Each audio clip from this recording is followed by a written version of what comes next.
1% अपवाद वगळता 99% सासू या कधीच सुनेची आई होऊ शकत नाही.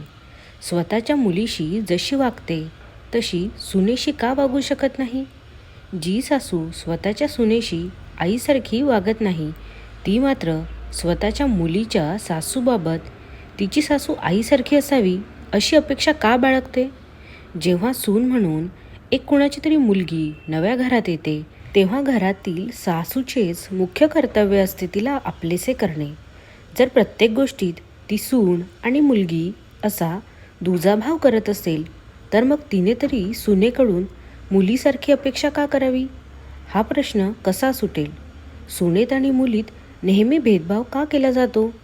कामाला सून आणि आरामाला मुलगी. स्वतःच्या सुनेकडून कामाची अपेक्षा करणारी सासू स्वतःच्या मुलीच्या सासरी तिला कमीत कमी काम असावे अशी अपेक्षा का ठेवते?